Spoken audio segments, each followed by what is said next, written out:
Oke, terima kasih ya. Selanjutnya, sebelum saya masuk ke materi, apabila ada yang ingin didiskusikan, saya persilakan.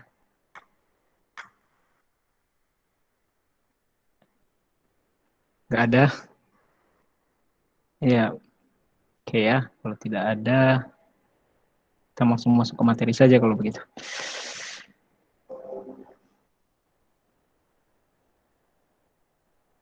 Oke, apakah slide-nya sudah terlihat? Sudah, Pak.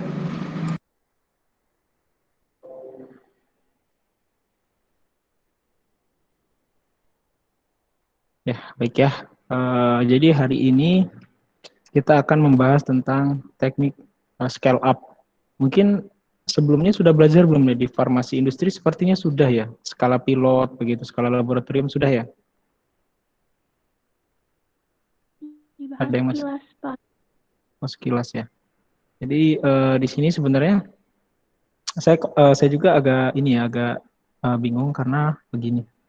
Saya tahu ada materi khusus manajemen farmasi industri. Jadi saya agak bingung mau buat materinya. Khawatirnya nanti tumpang tindih begitu materinya dengan manajemen farmasi industri.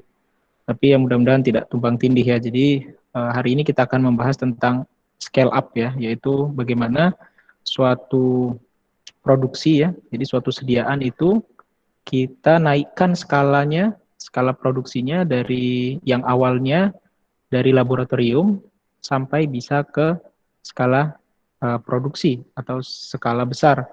Jadi kita tahu bahwa untuk melakukan skala produksi itu tidak bisa kita pakai formula yang dari R&D ya. Jadi kalau skala laboratorium itu di industri itu dilakukan oleh R&D namanya ya, Research and dan Development. Jadi di bagian itu biasanya memang isinya apoteker-apoteker ya, itu paling umum sekali isinya apoteker. Nah, tetapi di bagian produksi itu tidak hanya apoteker ya, di bagian pengembangan juga, pengembangan produk itu tidak hanya apoteker saja, tapi banyak juga engineer-engineer di sana. Kenapa? Karena mungkin ilmu kita tentang scale up itu tidak sebagus mereka. Ya, jadi tentang scale up.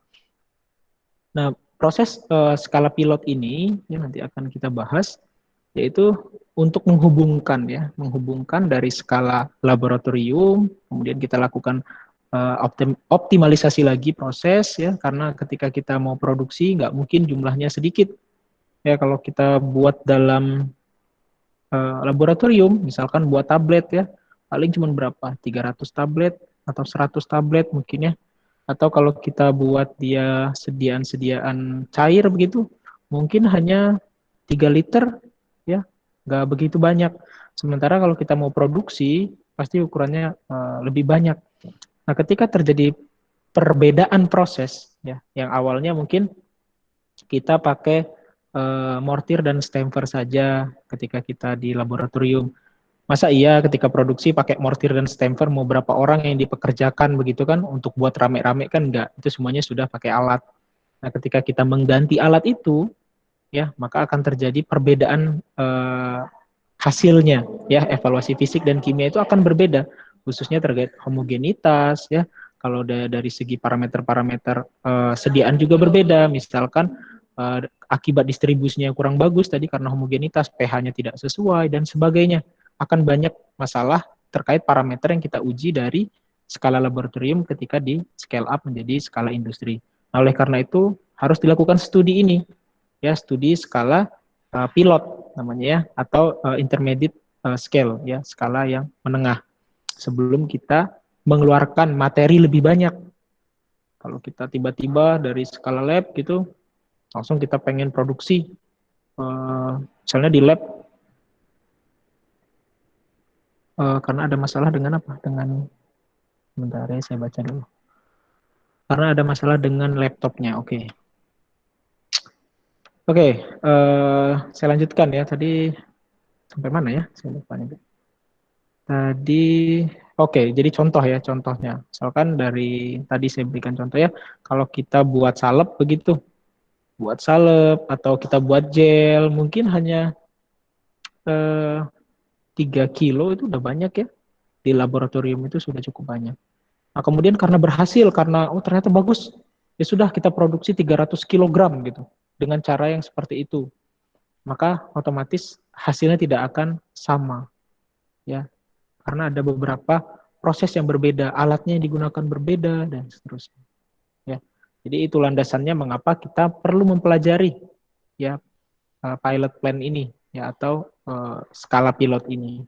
Mungkin itu juga sudah disinggung di farmasi industri, ya, manajemen farmasi industri. Nah, untuk hari ini kita akan membahas beberapa aspek, ya. Yang pertama dari definisi skala pilot dan seterusnya, ya. Definisi scale up seperti itu. Kemudian tujuannya apa? Kenapa kita perlu mempelajari itu? Tadi sudah saya singgung beberapa. Kemudian langkah-langkahnya dalam proses scale up itu apa saja? Ya, ada beberapa step yang harus kita lalui sampai produk itu tadi kita produksi dalam skala yang lebih besar. Kemudian pertimbangan secara umum, ya, jadi ada beberapa general consideration nanti terkait dengan proses scale up ini, kemudian terkait dengan GMP, ya, atau apa, ada yang tahu GMP apa? GMP, ada yang tahu? Good, good apa? Good manufacturing. Ya, good manufacturing process, ya. Jadi kalau di bahasa Indonesia itu biasanya kita pakai CPOB istilahnya, ya. Jadi sesuai dengan CPOB, GMP-nya Indonesia kan CPOB. Kemudian keuntungan dan kerugian ketika kita melakukan proses scale up ini. Dan di pertemuan minggu depan, baru kita akan membahas secara spesifik scale up pada masing-masing sediaan, yaitu pada sediaan cair, sediaan semi solid, ya, dan nanti ada sediaan padat juga. Kemudian tentang kontrak manufacturing juga akan kita singgung. Gitu. Jadi memang ini lebih ke teoritis maksudnya lebih ke manajemen, ya, lebih ke bukan ke sediaan seperti kita yang bahas minggu lalu, ya, minggu-minggu sebelumnya kita bahas tentang sediaan, teknologi dari pembuatan sediaan, kemudian excipient-excipientnya kita bahas satu persatu. Untuk minggu ini kita lebih menekankan bagaimana proses hilirisasi, ya. Jadi yang jadi kendala ini, ya, sebenarnya itu yang saya alami juga dan semua kampus di Indonesia alami, itu adalah proses hilirisasi. Apa itu proses hilirisasi? Adalah proses di mana skala lab itu bisa jadi produk. Nah, kalau kita lihat belum atau jarang sekali, ya, sampai sekarang saya belum dengar, mungkin memang saya yang belum dengar atau memang tidak ada kampus yang punya produk, ya, produk tertentu. Jadi itu produk dalam tanda kutip sediaan farmasi, ya, sediaan farmasi sekali lagi. Kita lagi bahas tentang farmasi yang menjadikan hasil penelitiannya itu menjadi produk. Itu biasanya kita banyak kendala. Kenapa yang jadi masalah adalah laboratorium farmasi yang saya tahu di Indonesia itu semuanya, even ITB sekalipun, itu tidak memiliki namanya pilot plan, ya, atau pabrik secara pilot, ya. Jadi punya alat pilot plan itu untuk scale up. Nah, itu yang kita nggak miliki di kampus, adanya di industri, ya. Kalau di industri pasti ada, karena mereka mau mengembangkan produk itu harus ada tempat uji skala pilot. Itu nggak ada kita di Indonesia. Beda dengan di kampus-kampus luar negeri memang. Kalau di kampus-kampus luar negeri mereka punya pilot plan sendiri di laboratoriumnya. Jadi memang alat-alat besar itu mereka punya untuk produksi skala pilot, sekali lagi, ya, bukan skala produksi, ya. Jadi itu nanti akan kita bahas, ya, apa bedanya skala pilot dan produksi. Jadi ini yang jadi kendala untuk hilirisasi produk, ya. Itu tidak hanya di ITERA, bahkan mungkin kalau di kampus-kampus yang tidak lengkap, jangankan laboratorium, maksudnya jangankan pilot plan, ya, jangan-jangan laboratorium aja masih belum lengkap gitu untuk ujinya, apalagi mau sampai ke sana. Jadi itu masalahnya, ya, kalau di teknologi memang masalah besar dari teknologi itu adalah alat, ya. Kalau kita nggak punya alat, ya, maka kita nggak bisa menghasilkan apa-apa gitu, ya. Kita nggak bisa membuat apapun karena harus memang ada instrumennya. Nah, tetapi lebih dari itu, ternyata agar mahasiswa itu begitu, ya, agar lebih agar lebih dekat gitu dengan industri, mestinya memang ada pilot plan di sebuah kampus, ya, sehingga tergambar lah. Nah, sehingga lulusan-lulusan farmasi memang kurang ilmunya itu.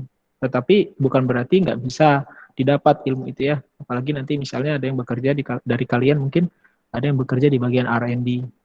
Ya, nanti akan mendapat ilmu itu, bagaimana cara men-scale up. Gitu. Jadi itu yang masih kurang di Indonesia. Setelah saya lihat di luar negeri itu ternyata kampus-kampusnya ada skala pilotnya. Nanti akan saya tunjukkan ada sebuah video dari kampus farmasi di luar negeri ya, yang punya skala pilot di dalam kampusnya. Nah, kemudian mungkin untuk pertama adalah definisi ya. Pabrik atau plant itu apa? Pabrik itu merupakan tempat di mana 5M. Ya, 5M itu apa saja? Ini saya yakin juga sudah dibahas di manajemen ya, karena ini ilmu manajemen, yaitu money, material, man, method, dan mesin.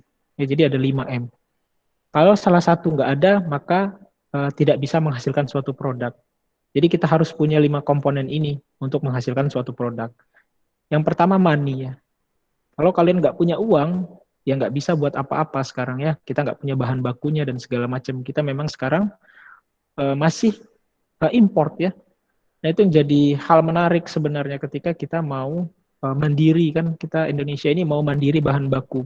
Kita sudah sering sekali dengar berita-berita ya, bahkan program pemerintah adalah untuk mandiri bahan baku.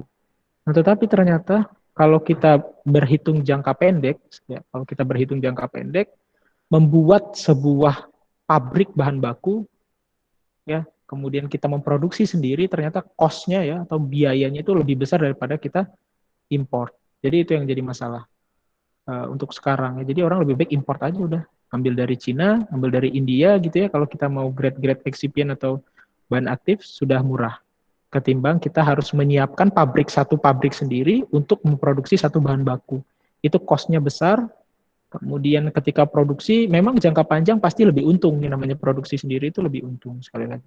Tapi untuk cost jangka pendeknya, membangun pabrik, kemudian segala macam itu, industri itu merasa eh, lambat gitu ya untuk kembali balik modalnya. Jadi lebih baik beli saja, toh udah murah-murah sekarang bahan baku ya di luar sana ya, di China maupun India gitu ya. Jadi pertama adalah money, nggak punya uang ya nggak bisa buat apapun. Kemudian material, ya kalau kalian nggak punya materialnya gitu ya, selalu duit ada nih, tetapi nggak bisa dapat bahan, nggak bisa dapat bahannya karena bahannya tidak tersedia misalkan, ya maka tidak bisa juga kita memproduksi suatu produk. Kemudian man ya atau orangnya nih, ini merupakan aset yang sangat terbesar di sebuah perusahaan ya, manusia ini. Sehingga kalau kalian di perusahaan yang bagus, misalkan kalian nanti bekerja, itu bersyukurlah kalian karena perusahaan bagus itu pasti sangat memikirkan sumber daya manusianya ya. Pelatihan-pelatihan, kemudian pokoknya dia menganggap bahwa manusia atau karyawan itu adalah aset. Nah, itu yang anggapan di perusahaan-perusahaan yang sudah besar. Tapi kalau perusahaan-perusahaan yang masih kurang besar begitu ya dan manajemennya kurang bagus, biasanya ya saya hanya mikirkan gimana caranya produk jadi, kamu ya gajinya segitu aja, terserah kamu mau ngapain dengan gaji itu dan seterusnya. Jadi itu yang jadi pertimbangan suatu industri ya, menjaga asetnya gitu ya. Jadi ini salah satu hal yang sangat penting. Kemudian metode. Nah, ini yang kadang metode ini kita akan sulit mendapatkan metode dari internet ya, dari internet secara lengkap, apalagi sudah skala industri. Ya, karena inilah yang dipatenkan biasanya metode-metode ini, metode pembuatan dan sebagainya itu dipatenkan. Oleh karena itu, metode ini sangat dikembangkan ya di dalam sebuah industri untuk menghasilkan produk yang lebih rendah cost untuk menghasilkannya, cost yang dikeluarkan lebih rendah. Nah, ini terkait dengan metode. Ya, metode ini harus kita ketahui, harus kita punya dulu metodenya. Kalau kita nggak tahu metodenya, nggak bisa buat juga apa-apa ya, nggak bisa buat produk apapun. Dan yang terakhir adalah mesin, ya atau alatnya. Ya ada uang dan segala macam tadi ada, tapi nggak ada alatnya, ya bagaimana ya kita nggak bisa membuat apapun, gitu. Ya, jadi kalau kita mau menghasilkan suatu produk di sebuah industri, 5 ini adalah asetnya. Jadi bahkan ketika ada masalah, ya ketika kita menganalisa masalah pun biasanya dianalisa 5 ini. Ya ada apa nih? Masalahnya di mana? Di money kah? Di material kah? Di orangnya kah? Apa di metodenya kah? Atau di alatnya? Ini juga merupakan rujukan apabila kita menemukan masalah di sediaan kita yang bermasalah. Entah itu zatnya hasilnya ternyata bagaimana. Nah itu ditelusuri. Ya, ditelusuri. Mungkin kalian juga belajar tentang fishbone ya. Bagaimana cara kenapa dan seterusnya kalau di industri itu. Jadi biasanya kita sampai 3 sampai 5 kenapa. Kenapa begini? Kenapa tablet itu waktu hancurnya buruk? Kemudian misalkan dia terlalu tinggi waktu hancurnya. Kenapa? Karena pengikatnya terlalu banyak, misalkan. Kemudian kenapa pengikatnya terlalu banyak? Karena alatnya ternyata begini. Kenapa alatnya begitu? Sampai benar-benar dicari akar masalahnya. Nah, itu kalau analisis Fishbone ya. Saya rasa itu sudah dipelajari sama kalian. Kemudian yang selanjutnya adalah pilot plant tadi ya. Jadi kalau pabrik yang dimaksud adalah pabrik yang untuk memproduksi skala besar. Kemudian ada yang namanya pilot plant. Apa itu pilot plant? Adalah bagian dari industri farmasi. Jadi dia satu bagian ya dari sebuah industri di mana formula skala laboratorium tadi diubah menjadi skala produk ya, skala produksi maksudnya yang layak. Jadi kan ketika kita men-scale up itu ada masalah bisa-bisa produk kita jadi nggak layak ya, entahkah tabletnya jadi waktu hancurnya terlalu cepat dan sebagainya ya, itu menjadi tidak layak. Nah, sehingga dilakukanlah proses pengembangan yaitu dengan pilot plant. Dengan pengembangan prosedur yang bertanggung jawab dan praktis ya. Jadi ketika kita mengembangkan suatu prosedur tersebut itu harus sepraktis mungkin ya. Jadi ketika kita di sebuah industri itu efektivitas itu efisiensi itu sangat menjadi bahan yang dipertimbangkan ya dari suatu metode. Nah, kalau metodenya bagus, nah ini yang jadi masalah juga ya, saya sedikit cerita. Jadi tesis saya dulu saya buat nanopartikel gitu ya.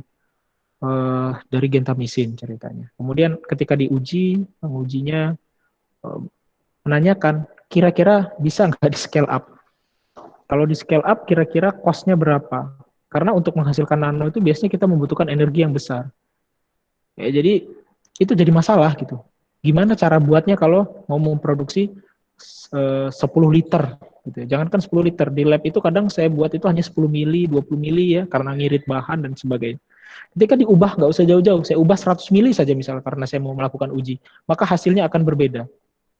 Nggak usah jauh-jauh, dari 5 mili ke 10 mili saja, apalagi kita main ukuran nano ya, itu ternyata sudah berbeda hasilnya. Itu kalau kita bicara soal nano, reproducible-nya untuk scale up-nya itu menjadi masalah sendiri.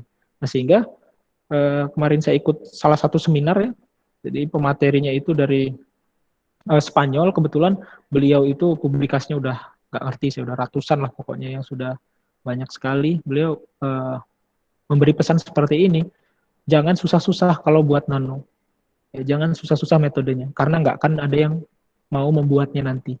Ya hanya berakhir di skripsi atau di tesis saja. Kalau di luar negeri kan tesis hanya berakhir di tesis saja, tidak akan jadi produk.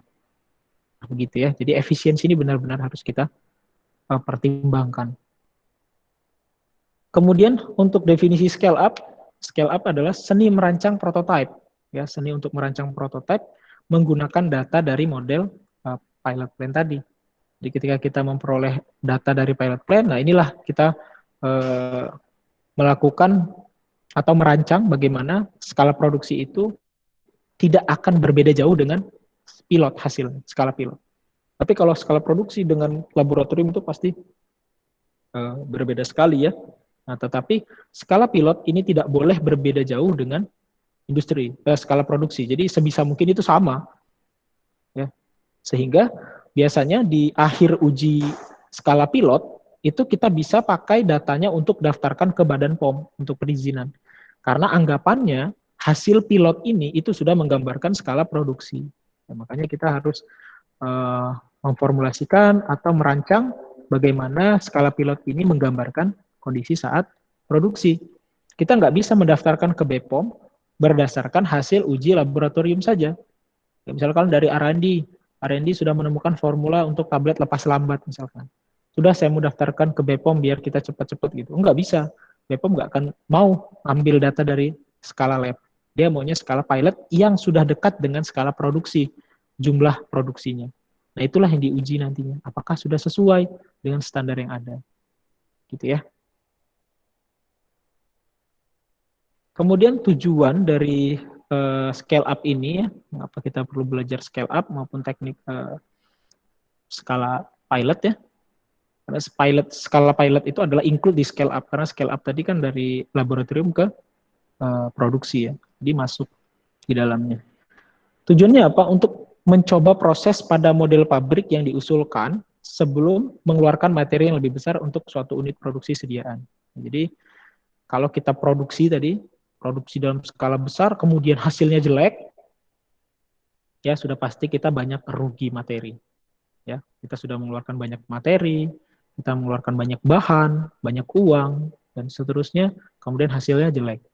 Maka kita akan membuang-buang uang di situ ya. Sehingga perlu kita lakukan tadi ya pendekatan-pendekatan scale up. Pemeriksaan formula sediaan untuk menentukan kemampuannya bertahan pada spesifikasinya. Ini adalah stabilitas kan ya. Waktu yang dibutuhkan agar dia dapat bertahan pada spesifikasinya. Ya. Jadi dicek nanti bagaimana, apakah dia spesifikasi itu luas ya cakupannya, misalkan parameternya tablet misalkan ya. Parameternya apa? Spesifikasi tablet itu ada kekerasan ya. Kemudian apalagi uji tablet, ada yang masih ingat? Ada yang masih ingat kelas B, uji tablet apa saja?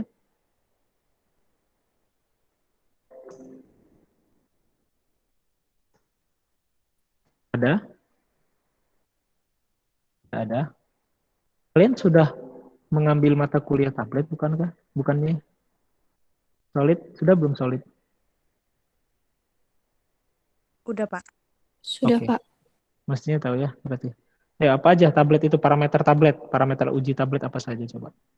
Kerapuhan juga ya, Pak? Tuh hancur. Pak, nama saya ini baru sebutkan apa saja parameternya gitu. Jangan nyebut-nyebut aja. Ya, silakan. Silakan. Tadi siapa ya? Tadi siapa? Istri. Apa siapa?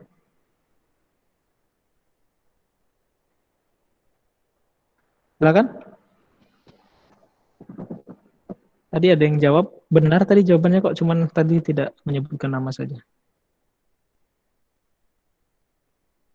Oke. Kalau mahasiswa tuh biasanya gitu ya. Kalau di kelas juga gitu kan. Kalau ditanya itu nyaut gitu. Tapi kalau saya Pak itu biasanya jarang. Makanya saya mau kalian langsung saja namanya siapa gitu. Nama Dila Prastiani, Pak. Ya, silakan Dila.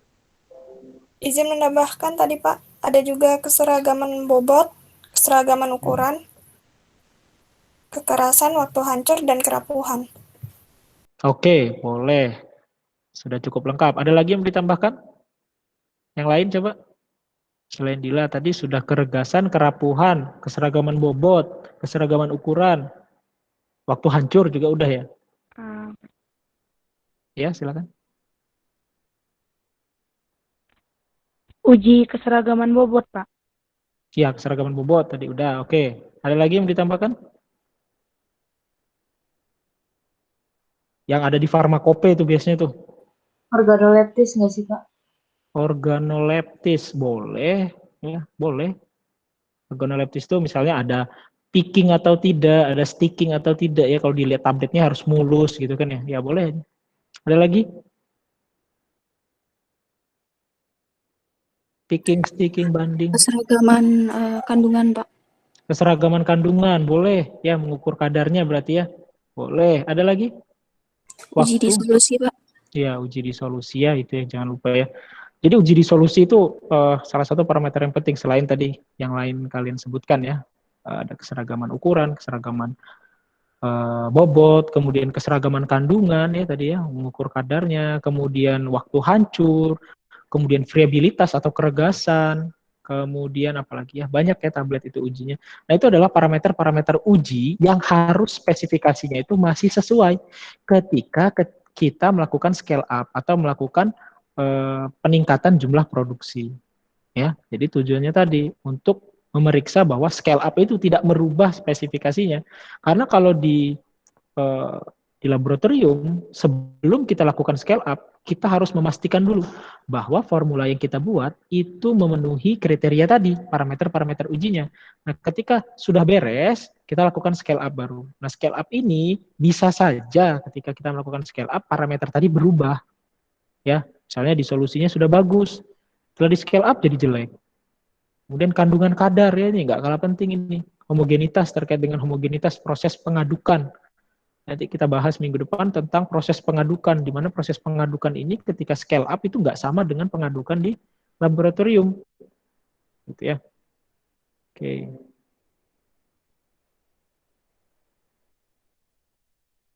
Selanjutnya adalah evaluasi dan validasi pada proses dan peralatan. Jadi ketika kita melakukan scale up, ini juga kita harus melakukan evaluasi dan validasi. Ya. Kalau validasi itu apa sih? Ada yang tahu nggak validasi itu apa? Definisi dari validasi.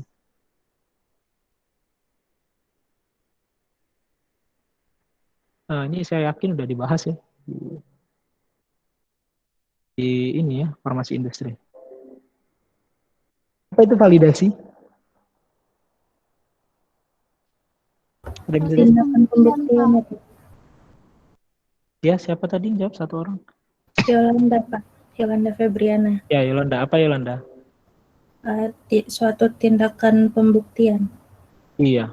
Ya, validasi itu membuktikan. Ya, makanya ketika kita melakukan proses scale up ini, kita melakukan evaluasi, selain evaluasi pada proses dan peralatannya ya, kita evaluasi prosesnya apakah sudah benar, kemudian peralatan juga apakah sudah mencukupi, begitu ya ketika kita lakukan scale up, ini adalah validasi, ya validasi proses. Jadi kita buktikan bahwa proses yang kita lakukan di dalam di dalam skala pilot tadi, itu sudah menggambarkan ketika dia di skala produksi. Ya, kita harus validasi itu, alatnya maupun prosesnya. Ya, kita harus validasi. Ya, sehingga selain itu kan kita melakukan juga kalibrasi alat, kemudian kalibrasi alat yang dikalibrasi, kalau proses kan divalidasi. Ya, kita lakukan kalibrasi alat dan seterusnya. Ya, ini adalah proses yang masuk di dalam pilot plan tadi. Kemudian untuk mengidentifikasi rate limiting step ya, atau step penting dari proses manufaktur. Jadi kita harus mengetahui kira-kira ketika kita membuat tablet misalkan, step pentingnya itu di mana sih? Oh, di milling misalkan, atau di mixing. Nah, itu harus kita identifikasi. Yang menjadi parameter-parameter kunci dengan formula ini ternyata akan ada masalah begitu ya, atau bukan masalah ya. Bagian penting yang harus kita perhatikan ketika kita melakukan produksi skala besar adalah bagian-bagian ini. Nah, itu kita identifikasi. Ya, kita ketahui, oh ternyata milling, mixing ini merupakan step yang sangat penting, sehingga kita harus kontrol terus. Kita harus lakukan sampling terus, atau IPC terus di proses itu. Ya, kita lakukan in process control. Kita kontrol apakah millingnya sudah sesuai ukuran-ukuran partikelnya, atau ketika mixing apakah sudah homogen atau belum. Nah, ini kita tentukan rate limiting step-nya apa saja. Ini biasanya sudah ada panduannya umumnya ya. Untuk sediaan-sediaan itu rate limiting step-nya apa saja. Kemudian sebagai pedoman untuk produksi dan pengendalian proses. Jadi dokumen hasil ujinya ini merupakan dokumen yang menjadi pedoman untuk proses produksi, gitu ya. Jadi dokumen ketika kita melakukan uji atau scale up masih di skala pilot, ini kan kita akan memiliki dokumen nantinya, dokumen hasil-hasil evaluasi. Nah, ini menjadi pedoman nantinya kalau kalian memproduksi skala produksi, ya skala besar ya. Jadi kalau kita sudah memproduksi secara besar, maka pedoman kita adalah di skala, sehingga skala pilot ini harus benar-benar menggambarkan ya, bahkan kalau kita baca skala pilot itu harus pakai alat yang sama dengan skala produksi. Ya, jadi scale up ini prosesnya harus pakai alat yang sudah nanti bakal dipakai. Jangan misalkan scale up-nya gitu ya, kita melakukan proses evaluasi atau kita membuat pilot plan-nya, kita pakai alat yang tidak dipakai pada di skala produksi atau lebih kecil dari itu nggak boleh. Ya, tidak bisa itu kita pakai alat itu. Kita harus benar-benar pakai alat yang akan dipakai ketika produksi skala besar. Hanya saja jumlah produksinya kita kecilkan jumlahnya. Makanya kita sebut sebagai pilot plan tadi. Ya. Tapi alatnya harus sama ya, ukurannya dan segala macam. Itu harus menggambarkan ketika dia diproduksi secara besar, secara besar-besaran. Kemudian untuk memberikan master formula ya tadi ya. Untuk memberikan master formula skala manufaktur. Ya, karena formulanya bisa saja berubah. Kalian di laboratorium formulanya Misalkan amilumnya sekian persen atau sekian. Ketika manufaktur ternyata dikurangi amilumnya karena ada penambahan lubrikan misalkan kalau kita buat tablet. Karena daya alirnya masih kurang bagus. Atau lubrikannya harus ditambahkan tadi ya karena terjadi aglomerasi atau daya alirnya kurang baik. Itu bisa saja berubah ketika proses pengembangan dalam skala pilot. Jadi formula ketika di R&D itu bisa mengalami perubahan. Ya, tetapi memang perubahan yang di situ biasanya tidak signifikan. Ya, tidak terlalu signifikan sampai mengganti semua itu tidak biasanya. Hanya dimainkan saja kadarnya biasanya. Gitu ya. Dan selain itu juga memberikan proses atau prosedur kerjanya. Karena kalau di laboratorium mungkin prosedur kerjanya digerus gitu ya, atau digerus misalkan ya, digerus dengan mineral oil. Itu kan nggak ada kecepatan penggerusan, nggak ada waktu penggerusannya, cuman dengan mata kita aja. Nah, ketika kita melakukan proses scale up, kita harus menentukan dengan alat milling itu, dengan alat penggiling itu, kira-kira berapa menit yang dibutuhkan. Nggak bisa kita samakan di laboratorium. Ya, jadi benar-benar step ini merupakan step yang sangat penting ya, untuk memberikan master formula maupun prosedur kerja untuk pembuatan skala produksi. Kemudian untuk menghindari masalah saat scale up, ya ketika kita melakukan proses produksi yang skala besar tadi, ya paling tidak meminimalkan lah ya masalah-masalah yang akan timbul karena sudah kita ketahui sebelumnya di skala yang lebih kecil. Gitu. Kemudian langkah-langkah dalam scale up. Ya, jadi yang pertama, kalau kita melakukan scale up itu, jadi belum tentu produk yang kita lakukan scale up itu bakal kita produksi. Itu belum tentu. Ya, kalau kita sudah melakukan proses ini, belum tentu itu jadi produksi skala besar, belum tentu. Akan ada banyak masalah tadi ya, akan ada banyak masalah. Nah, salah satunya itu adalah kita harus menentukan target pasar kita, mau di harga berapa sediaan kita itu. Harganya berapa kira-kira ya? Harga kompetitif, harga jual di pasarannya berapa. Nah, dengan kita mengetahui harga kompetitifnya, kita bisa menentukan harga maksimal untuk produksi. Ya, jangan sampai kompetitifnya harganya 2.000 misalkan per strip. Ternyata untuk memproduksi satu strip kita habis 3.000 sampai 4.000. Nah, berarti kita harus benar-benar memikirkan ulang itu kalau kita mau lanjutkan ini produksinya dengan metode ini gitu, balik modal atau tidak. Nah, sehingga pertama kita lihat dulu target pasarnya, nah, dan kita tentukan biasanya untuk maksimum biaya produksi itu berapa. Ya, setelah kita tentukan baru kita studi laboratorium dan perencanaan scale up. Ya, sudah tahu nih, oh budget untuk produksi itu ternyata sekian. Budget untuk satu zat itu atau satu bentuk sedia itu adalah sekian, sehingga dapat berkompetisi begitu dengan produk yang lainnya atau memiliki sifat kompetitif dia dengan produk yang lainnya di pasaran.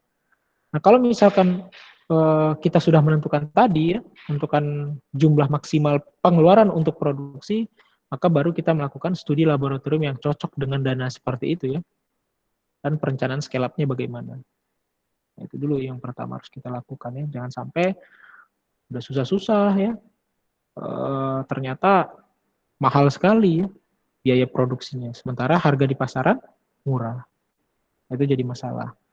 Kemudian tentukan langkah-langkah rate controlling dalam proses yang diusulkan. Tadi ya, kita tentukan kira-kira bagian mana yang penting, proses mana dari sekian banyak proses tadi, sekian banyak proses dalam produksi sediaan tadi, yang benar-benar harus kita kontrol. Ya, harus benar-benar kita perhatikan, karena kalau miss saja ternyata di bagian itu akibatnya fatal.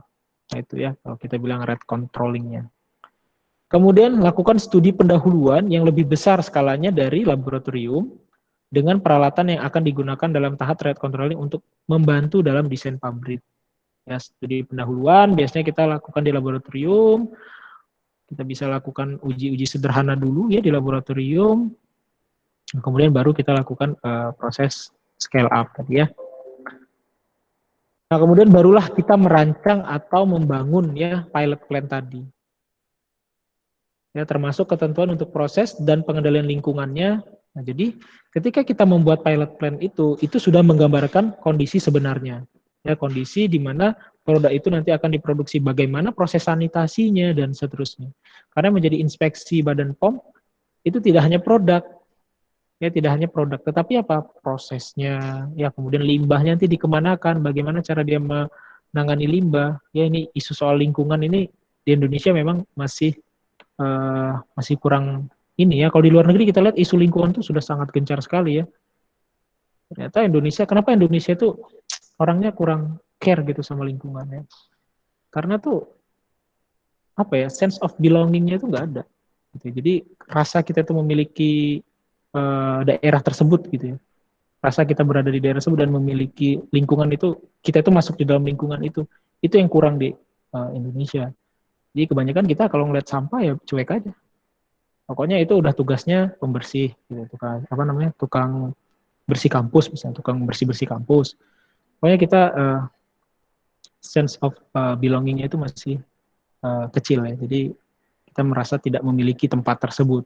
Nah itulah yang menjadi concern ketika kita di industri, ya penggiat-penggiat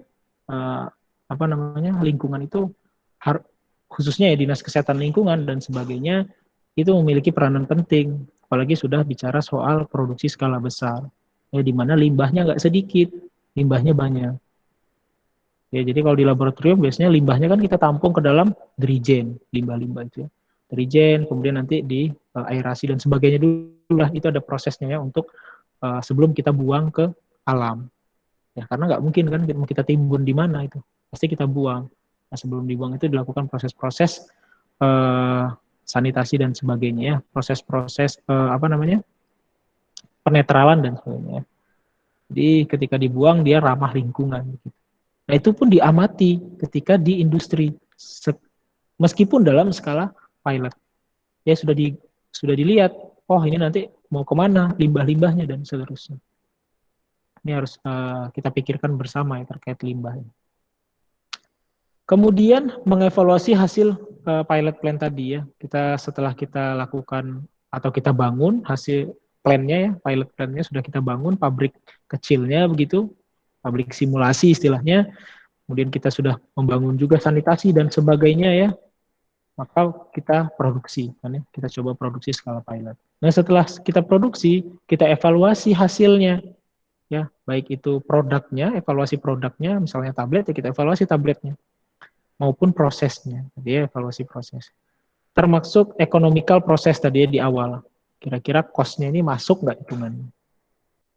Barulah kita putuskan kira-kira mau dilanjutkan apa enggak ke skala pabrik. Jadi bukan berarti yang sudah masuk ke proses pilot plan itu ya, bukan berarti dia pasti diproduksi. Justru itu studinya untuk menentukan apakah dia cocok diproduksi skala besar atau tidak. Ya, sehingga pilot plan sendiri memakan waktu. Ya, kita butuh waktu. Dan nanti kita lihat ada personaliannya, orang-orang yang terlibat itu banyak bidang ilmu yang harus memiliki, atau personaliannya harus orang-orang yang benar kompeten sehingga si industri tadi tidak mengalami kerugian. Sudah diproduksi ternyata hasilnya tidak sesuai misalkan. Hasilnya tidak seperti yang diharapkan dari baik itu dari segi ekonomiknya ya, biaya yang dikeluarkannya maupun dari segi evaluasi produk. Ya ini menarik sekali kalau kita bicara soal scale up. Nah, kemudian proses pengembangan formulasi ini kita lihat bagannya. Yang pertama adalah skala laboratorium ya, atau biasanya itu di R&D gitu kalau di industri. Research and Development. Ya, ini jumlahnya sedikit tadi ya. Tidak terlalu banyak. Kemudian baru kita lakukan scale up. Nah, scale up itu ada 2 step ya. Kalau di sini saya bagi, ada yang pre-exhibit batch ya, kemudian atau batch kualifikasi proses, dan ada yang exhibit batch ya, atau pivotal batch atau pilot batch. Jadi itu nama lainnya saja ya. Nah di tahap inilah yang di mana proses itu sudah menggambarkan kondisi ketika dia diproduksi ya, dengan alat yang sama ya, dengan produksi dan seterusnya ya, di exhibit batch ini ya, atau di pilot batch.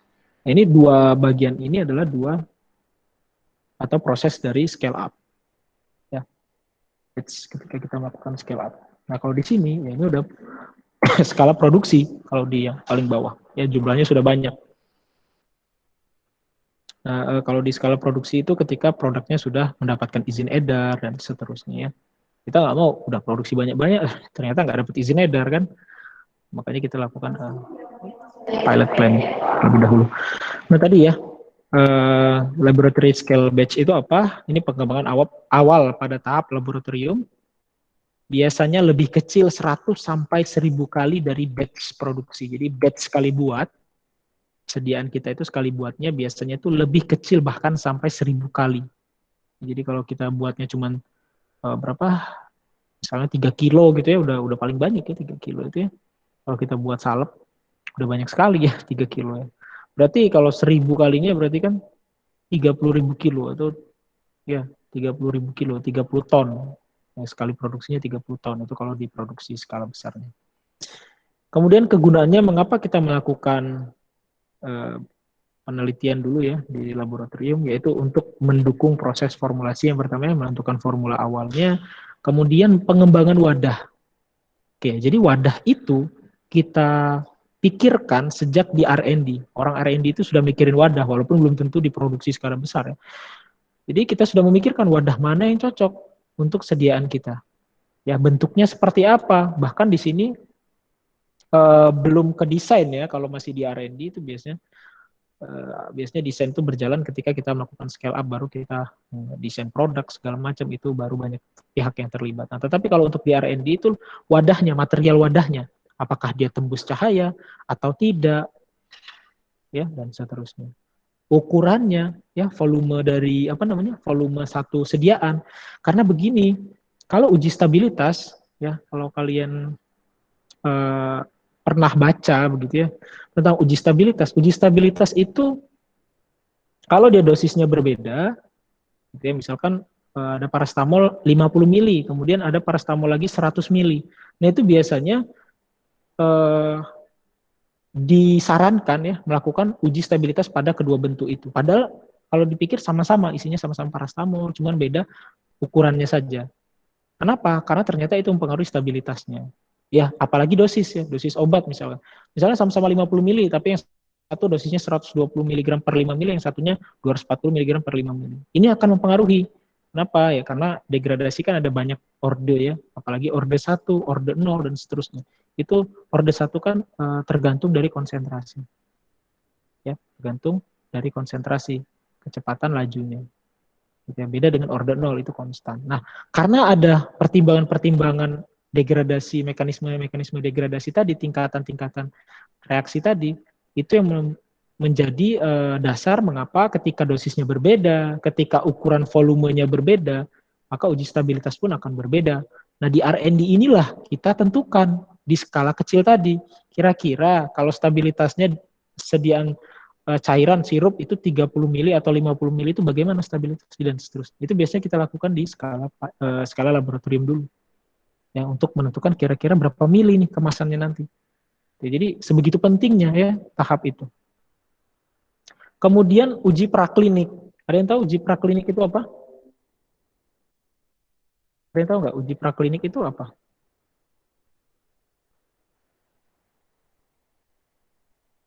Uji pada hewan, Pak. Uji pada hewan. Oke, boleh. Ya, uji praklinik adalah uji sebelum klinik. Jadi sebelum uji klinis ya, sebelum uji pada manusia. Nah itu biasanya kita lakukan pada hewan, misalkan secara in vivo maupun secara in vitro. Ya bisa secara in vivo, bisa in vitro. Oke, jadi uji praklinis itu kalau dia secara in vivo ya pada hewan. Kita lihat bagaimana efektivitas obatnya. Ya, maupun secara in vitro, misalkan tadi ya kalau tablet kita lakukan uji disolusi dan sebagainya ya kalau secara in vitro maupun secara in vivo. Gitu ya. Jadi disinilah tahap-tahap itu yang kita lakukan di awal.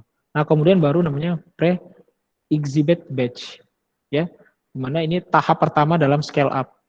Nah, biasanya ini 70% dari exhibit batch. Ya, sebenarnya dia exhibit batch, tetapi dia hanya 70% dulu. Dicoba 70%-nya dulu dari jumlah yang skala pilot tadi, skala LED pilot tadi ya. atau skala pilot akhir. Ini 70% dulu, udah pakai alat yang sama.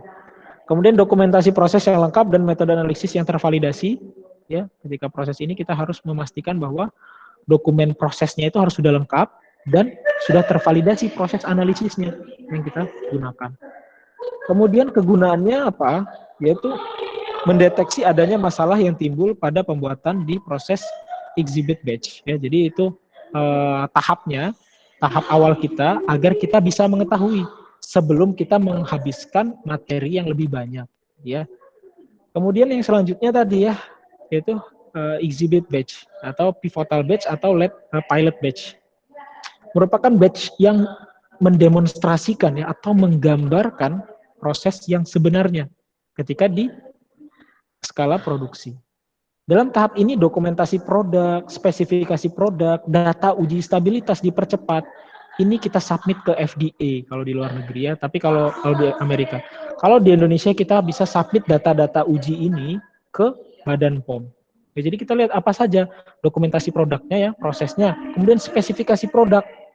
Ya, bagaimana spesifikasi produk kita, parameter-parameter ujinya bagaimana, apakah kekerasannya berapa dan seterusnya. Dan data uji stabilitas. Jadi kita bisa submit pakai data uji stabilitas dipercepat. Ya, kita submit sehingga kita mendapatkan izin edar dari Badan POM. Ya, kita mendapatkan usia simpan ya, kita mendapatkan usia simpan. Nah, kita melakukannya uji stabilitas dipercepat tuh, bukan uji stabilitas real time.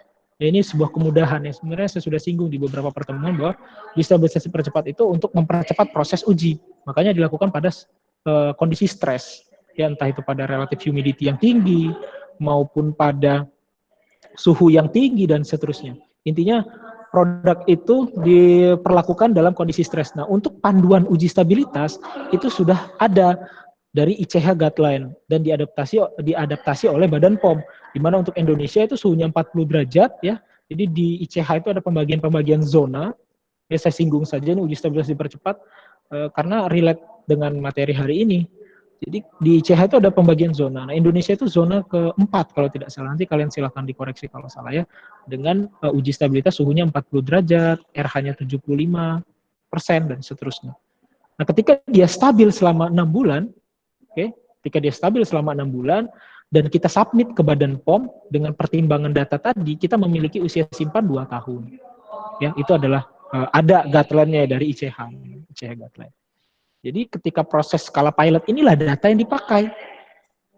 Ya, data yang disubmit, bukan yang skala laboratorium. Walaupun di laboratorium kita melakukan uji stabilitas juga kan, nggak masalah kita lakukan uji stabilitas. Tetapi data yang diambil oleh Badan POM adalah yang dari skala pilot. Dia nggak mau pakai data yang dari laboratorium. Laboratorium hanya dasar kita sebelum kita lakukan skala pilot.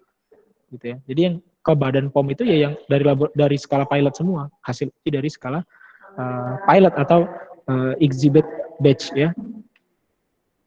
Kemudian biasanya 10% dari kapasitas skala produksi. Ya, jadi dia 1/10-nya saja. Nah, sehingga anggapannya ketika produksi 10 kali lipat, harapannya itu tidak jauh berbeda. Ya. Boleh nggak Pak kita pakai skala produksi untuk kita submit datanya ke Badan POM? Oh, boleh saja. Cuman apa nggak rugi gitu ya? Kalian sudah produksi skala besar sementara belum dapat izin edar. Terus kan itu mau diapakan sebanyak itu kan, begitu ya. Jadi dibuang saja ujung-ujungnya, selain disimpan untuk sampel petinggal uji dan sebagainya, tapi kan nggak sebanyak itu juga kita mau melakukan uji. Ya, sehingga ini akan membuang-buang saja, sehingga kita lakukan dalam skala pilot dulu. Kemudian per batch-nya untuk skala exhibit ini, itu sekitar 30-100 kg kalau dia sediaannya semi solid. Ya. Dan 30-100 liter ini kalau sediaannya cair. Atau kalau dia bentuknya unit per tablet atau per kapsul itu biasanya 30.000 sampai 100.000 unit. Bayangkan kita produksi 100.000 unit, kita lakukan uji begitu ya, dan ini masih 1/10-nya. Berarti kalau produksi ya per batch-nya paling tidak 1 juta unit. Gitu kan? Nah, ini kan kalau kita pakai skala produksi gitu ya, kita gambarkan dengan sebenarnya ya ruginya banyak gitu ya. Untuk kita lakukan evaluasi. Jadi kita lakukan skala yang lebih rendah. Tetapi tidak terlalu rendah, karena kalau terlalu rendah ditakutkan tidak menggambarkan kondisi sebenarnya. Nah, untuk yang tahap ini, ya atau lead pilot batch ini harus diproduksi sudah sesuai dengan CPOB tadi ya. Jadi ini sudah dilihat pengembangannya oleh Badan POM kalau di Indonesia. Itu dilihat apakah sudah sesuai CPOB cara pembuatannya ya. CPOB kan cara pembuatan obat yang baik, gitu ya. Apakah cara pembuatan obatnya sudah sesuai dengan GMP, Good Manufacturing Process, atau tidak? Itu nanti dinilai. Nah, untuk CPOB itu termasuk di dalam CPOB adalah sanitasi tadi ya. Sanitasi, kemudian pengolahan limbah, dan sebagainya. Ya, itu benar-benar diperhatikan. Ya, di CPOB kan banyak sekali ya, ada personalia dan sebagainya, banyak sekali itu part-part yang harus sudah dipenuhi ketika proses atau ketika batch produksi skala pilot tadi ya, atau exhibit batch tadi. Nah, sehingga disebut juga tahap ini itu adalah NDA atau ANDA batch ya. Jadi kalau NDA itu NDA itu new drug, A-nya itu saya lupa loh, apa ya? Jadi intinya itu adalah obat yang diajukan ya, obat yang diajukan ke kemana, ke perizinan gitu ya. Sebentar ya, saya lupa itu kepanjangannya, A-nya apa ya?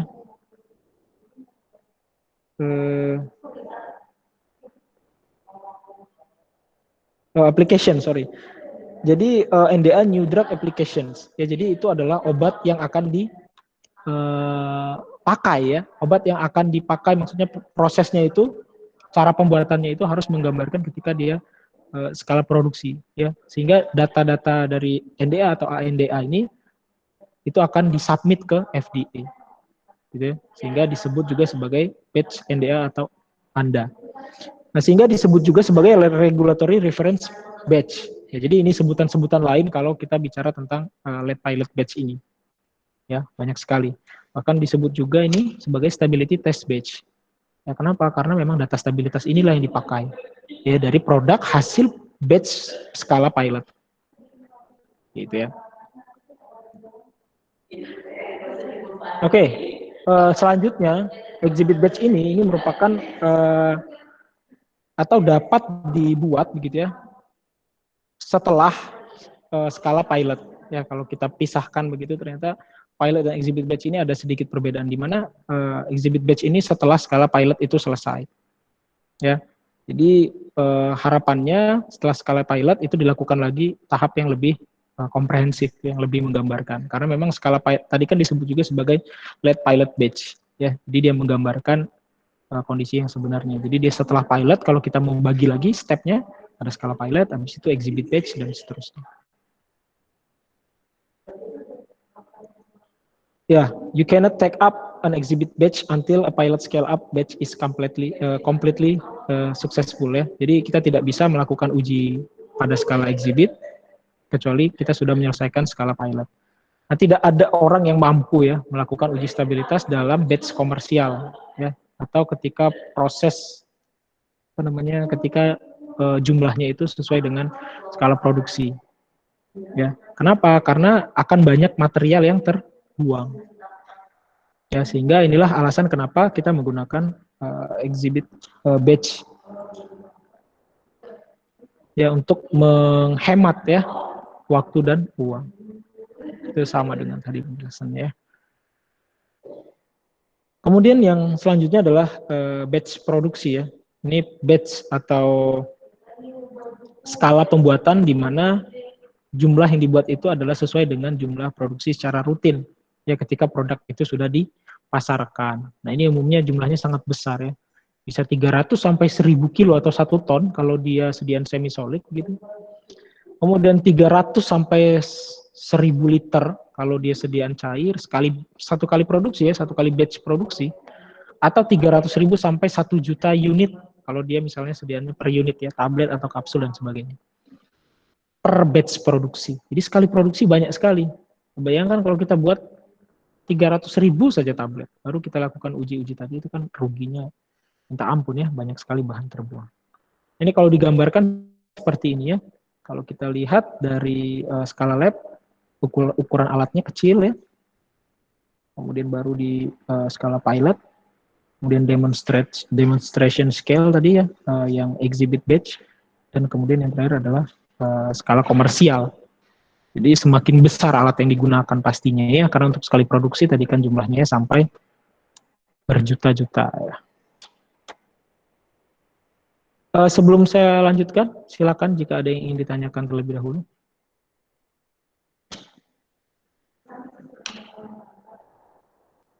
Pak, izin bertanya. Ya, silakan. Jadi untuk R&D kalau dari skala lab ke scale up itu apa berbeda personalia atau gimana ya Pak? Oke, pertanyaan yang bagus ya.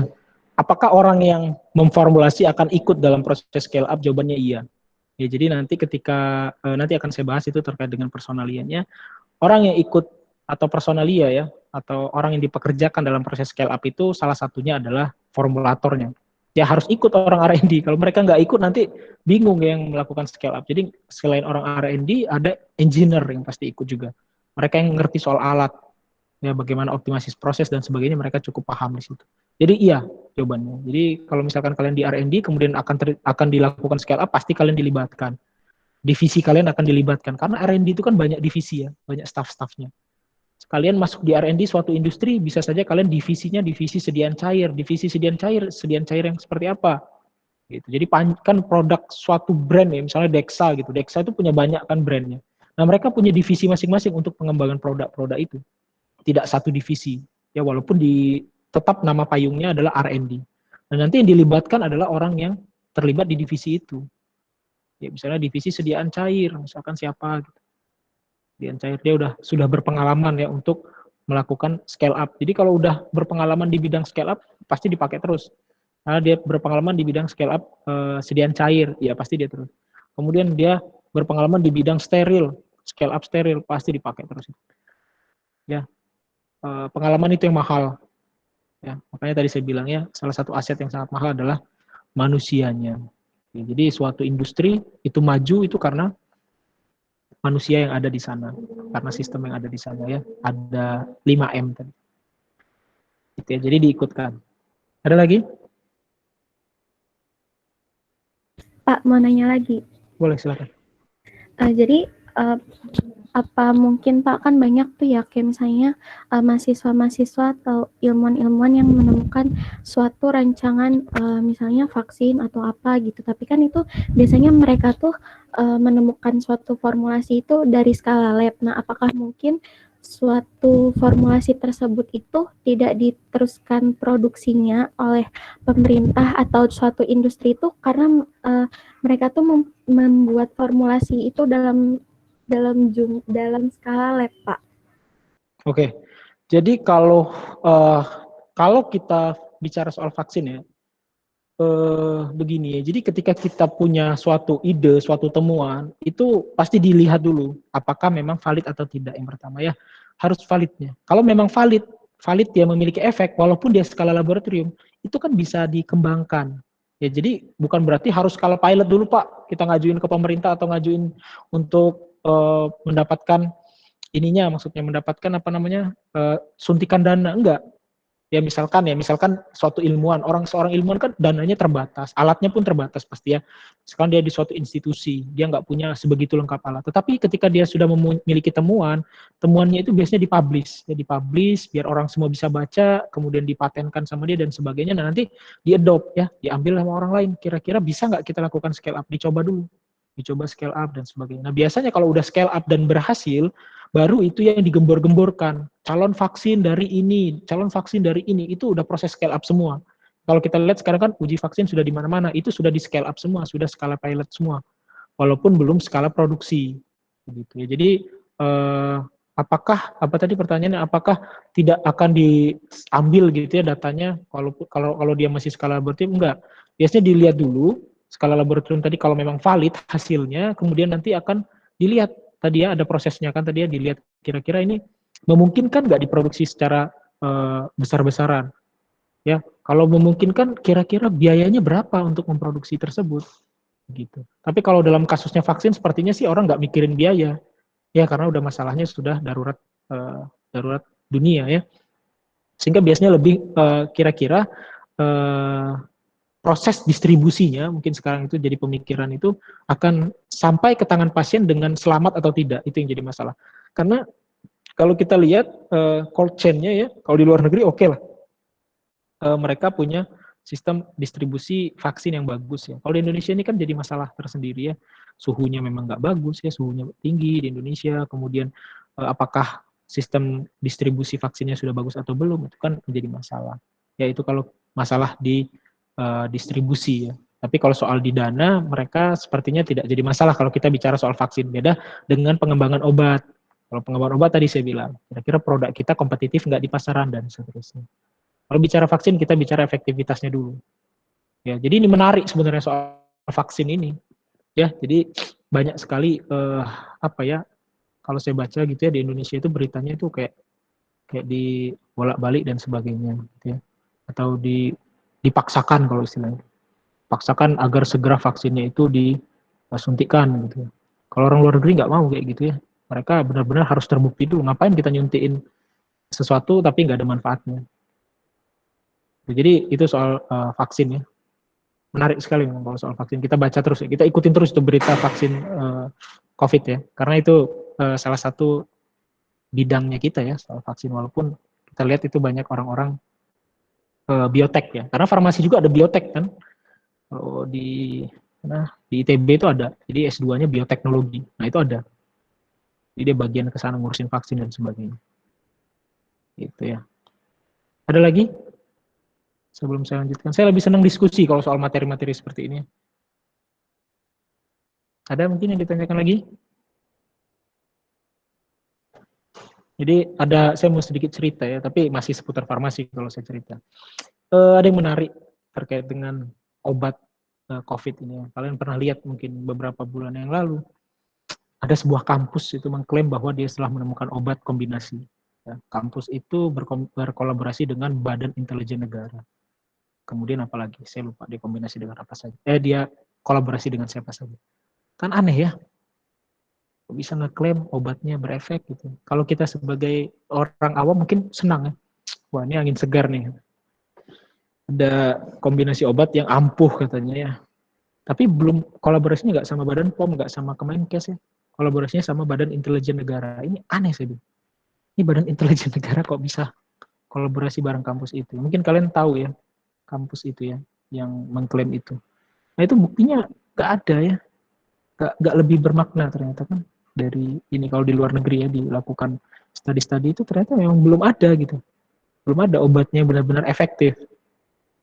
Gitu. Jadi kalau mereka melakukan klaim seperti itu, data uji klinisnya pun nggak valid ya, bahkan nggak jelas gitu. Itu kalian sebagai mahasiswa harus kritis ya kalau ada topik-topik seperti itu. Jadi nggak langsung percaya. Itu kampus loh, skala kampus loh, masih blunder soal soal obat COVID. Jadi pengen terdengar tapi salah caranya. Kalau orang yang ngerti jadi aneh kampus ini, bukannya wah hebat kampus ini, bukannya aneh kampus ini. Gitu ya. Makanya beda ya kalau kalian lihat ada kampus-kampus itu inovasinya ya. Jadi, saya tuh perhatikan kampus ya, kampus-kampus tuh ketika COVID ini ada inovasinya membuat semprotan disinfektan gitu. Jadi orang masuk ke dalam ruangan disemprot. Saya itu nggak relevan ya nyemprotin disinfektan ke badan, bahaya justru kan ya. Jadi kalau di ITB yang dikembangkan bukan itu. Dia mengembangkan apa kalau di ITB kemarin? Dia mengembangkan ventilator.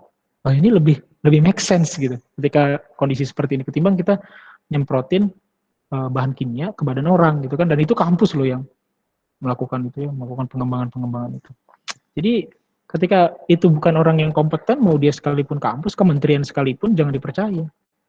Kalau kalian ingat dulu di awal tuh ya COVID itu, Kementerian Pertanian punya kalung anti COVID gitu kan. Kementerian Pertanian bukan bidangnya. Sekali lagi ya, bukan bidangnya untuk hal seperti ini. Kalau soal pertanian ya pasti mereka kumpulan ahli-ahlinya. Tapi kalau udah bicara seperti ini, mereka bukan bidangnya. Sehingga harus kita kritis. Saya nggak lama ada karyawannya yang positif. Padahal udah pakai kalung. Terus akhirnya diisolasi satu gedung kan gitu ya. Jadi ya ini topik yang sangat menarik soal obat ya. Ketika lagi ada pandemi seperti ini banyak klaim-klaim aneh soal obat.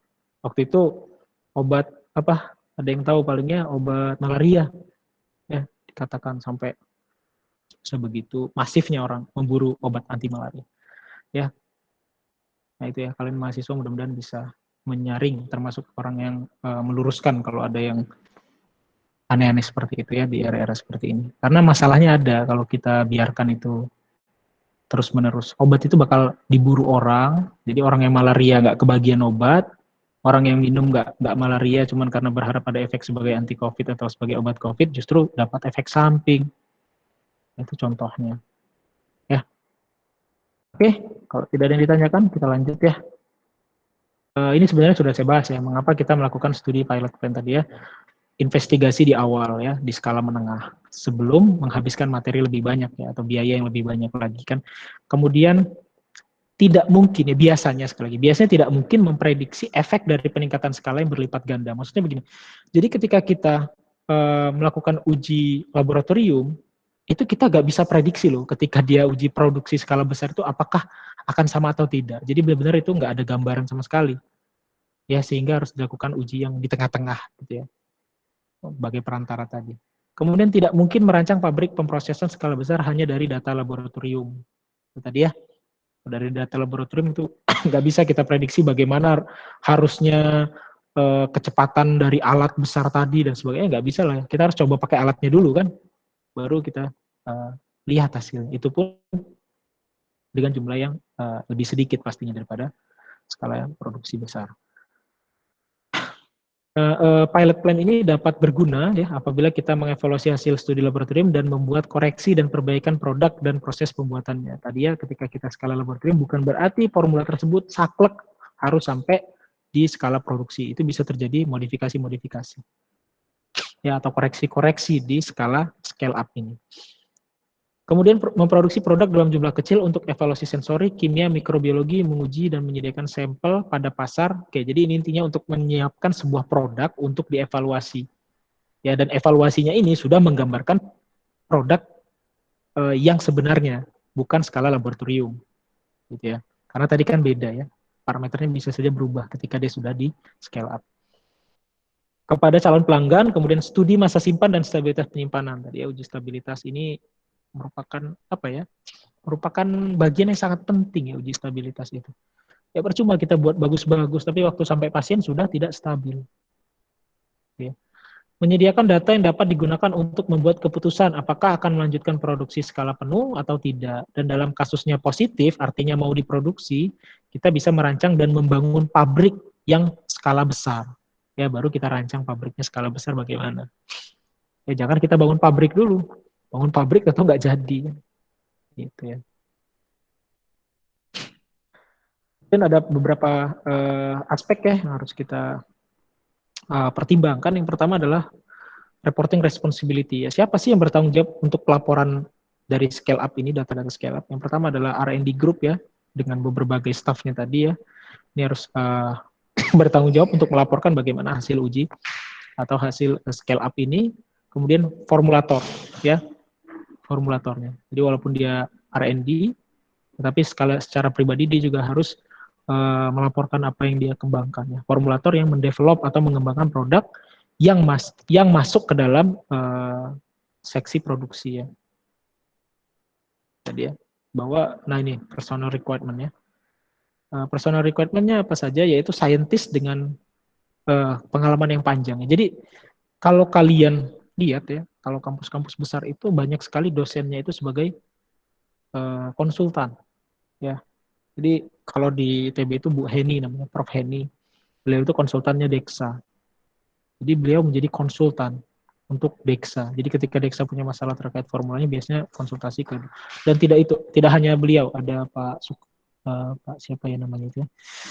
Aduh nantilah kalau kalian ke sana ya. Ada itu Pak Sundani, Prof Sundani juga banyak lah intinya. Di kampus-kampus besar itu ya saintis kan mereka ya, dosen sekaligus saintis yang memiliki pengalaman yang banyak. Itu bisa dilibatkan dalam proses scale up itu.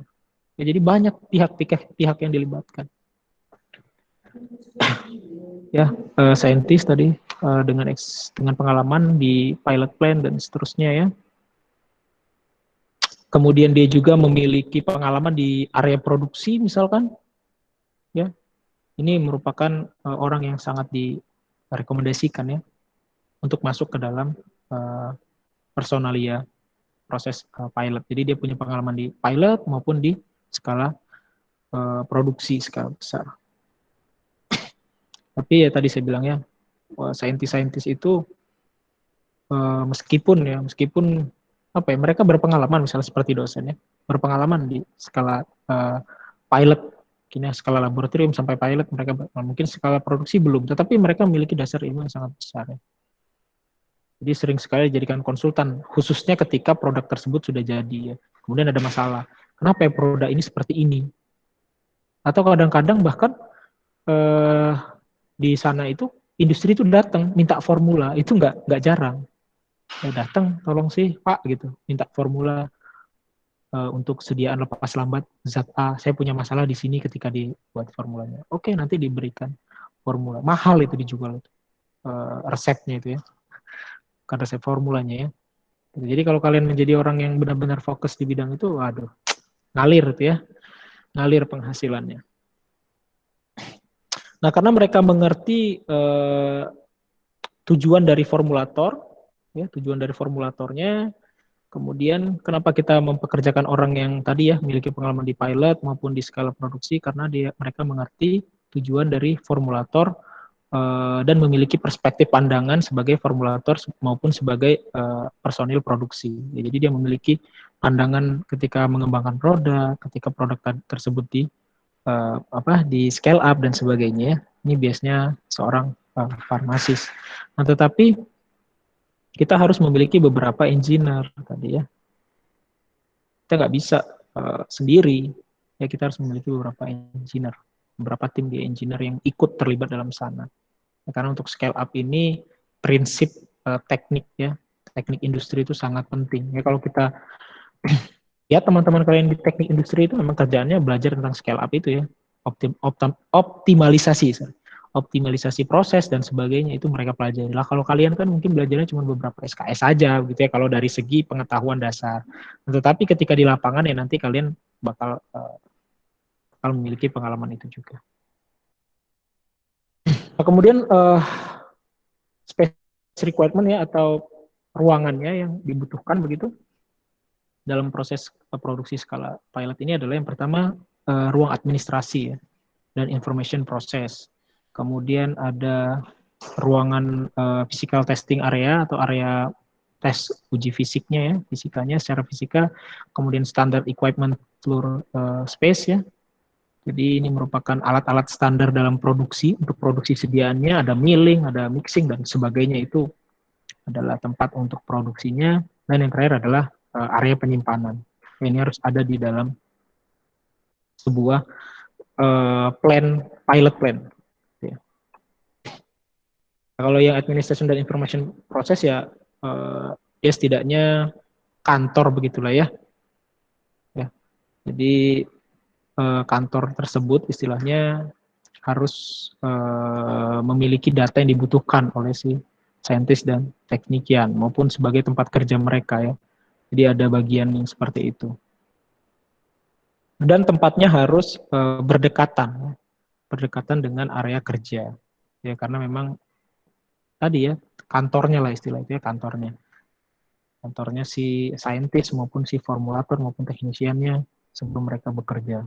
Dan di situ juga ada adminnya yang pasti ya untuk menyediakan data-data yang dibutuhkan oleh si formulator maupun teknisinya. Nah, kemudian selanjutnya adalah area uji fisik ya. Jadi dia merupakan area yang harus menyediakan permanent bench top space untuk uji fisik secara rutin ya.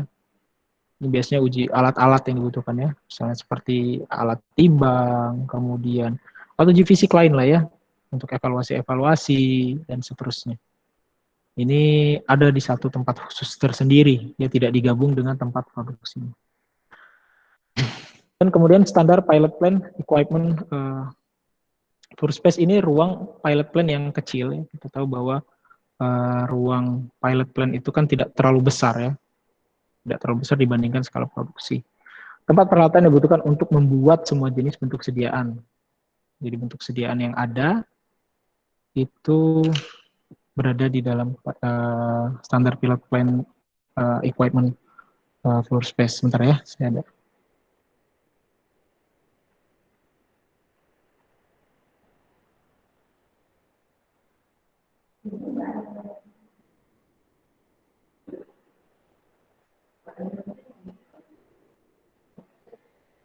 Sebentar.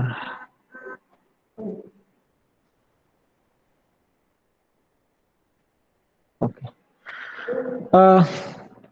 Kemudian tadi ya, peralatan produksi skala menengah dan skala penuh sangat penting dalam mengevaluasi efek peningkatan skala formulasi dan proses penelitian dari produk itu. Ya ini intinya di dalam space ini atau dalam ruang ini yang mencakup alat-alat untuk melakukan pembuatan, melakukan proses pembuatan. Peralatan yang dibuat harus dibuat portable jika memungkinkan. Ya. Portable itu artinya bisa dipindah-pindah dia, sehingga setelah digunakan bisa disimpan di gudang yang kecil. Jadi bisa disimpan di tempat lain dan seterusnya. Kemudian ruang untuk membersihkan peralatan juga harus disediakan di dalam proses itu. Dan yang terakhir adalah area penyimpanan. Ya, jadi ini harus benar-benar menggambarkan penyimpanan aslinya nanti ya. Penyimpanan si raw material atau material mentahnya. Ini biasanya memiliki dua area ya. Jadi ada area yang disetujui dan tidak setujui ya untuk zat aktif maupun eksipien. Jadi eksipien itu kan akan divalidasi dulu. Maksudnya gini, akan dievaluasi dulu ya ketika dia sampai. Apakah dia akan dipakai atau tidak.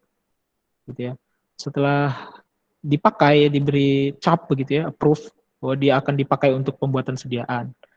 Kemudian setelah itu ada juga eksipien-eksipien yang tidak memenuhi standar, maka tidak bisa kita pakai, maka kita tulis dia tidak di-approve ya, si eksipien maupun zat aktif tersebut. Jadi sebelum kita buat ya kita evaluasi dulu kelayakan dari produknya ya, kita lihat dulu, kita cek dulu.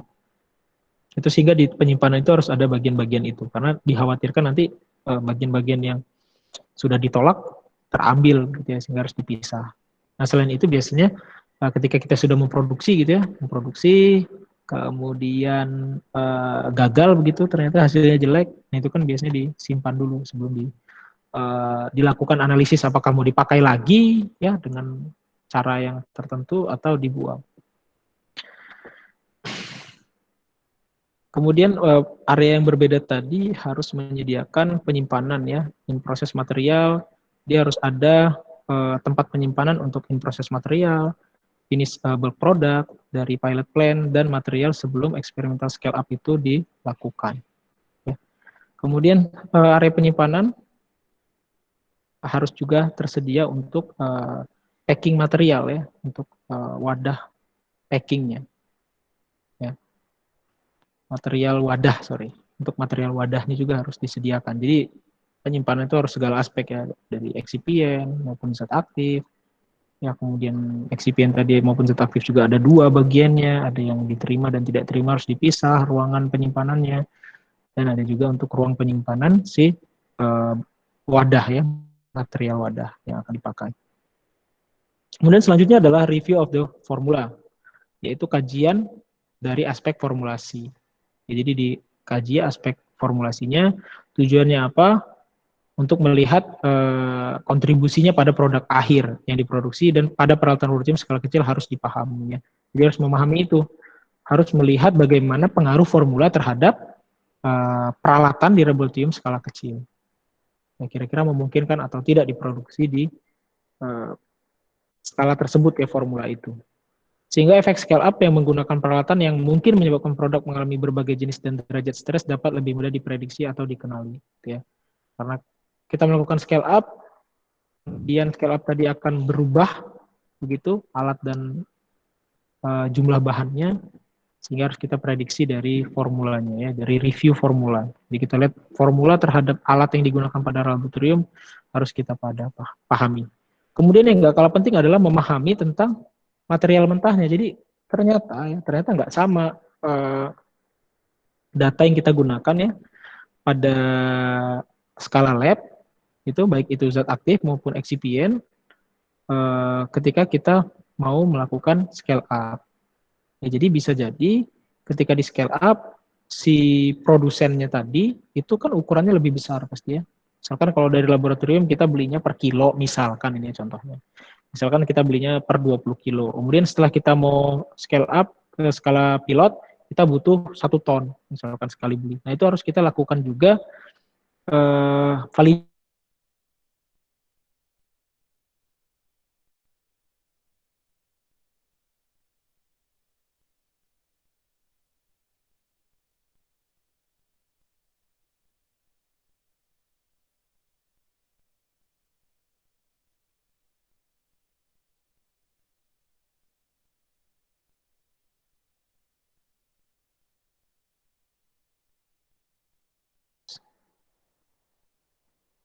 Oke.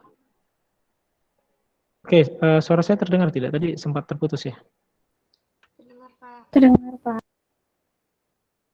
Oke, tadi ini yang nomor 5 sudah ya, kenapa kita perlu melakukan validasi lagi pada raw material ya ketika kita scale up, sudah ya? Sudah, Pak. Oke, selanjutnya equipment ya atau alat gitu, peralatan yang paling ekonomis dan paling sederhana dan efisien yang dipilih ya untuk digunakan. Kemudian ukuran peralatan harus sedemikian rupa sehingga uji coba eksperimental harus relevan dengan batch ukuran produksi. Tadi ya kalau kita lihat bahwa batch demonstrasi tadi harus benar-benar sama dengan alatnya itu dengan batch produksi. Kemudian jika peralatan terlalu kecil tidak menggambarkan proses produksi. Sekali lagi ya, kalau kita terlalu kecil, berbeda jauh begitu, paling tidak 1/10-nya tadi kan, apa yang diproduksi. Sedangkan jika peralatan terlalu besar, maka pemborosan bahan aktif yang mahal. Kemudian kecepatan produksi. Jadi kecepatan produksi ini harus kita pertimbangkan juga. Ini terkait dengan market kita ya, market requirement-nya, bagaimana kebutuhan pasarnya, apakah dia ini termasuk produk yang cepat sekali lakunya istilahnya atau tidak ya. Ya, sehingga ini akan menentukan kecepatan kita dan jumlah yang kita produksi. Gitu ya. Jadi ini harus kita pertimbangkan kecepatan produksi. Kalau memang produk kita memang nggak laku, ya bisa saja kita produksinya nggak perlu terlalu besar-besaran ya. Tapi kalau produk kita sudah laris di pasaran, maka kecepatan produksi juga harus meningkat. Nah, ketika terjadi peningkatan kecepatan produksi, maka harus dilakukan evaluasi lagi. Ya, jadi kalau kita merubah satu step saja ya itu harus kita lakukan validasi lagi, validasi proses dan sebagainya.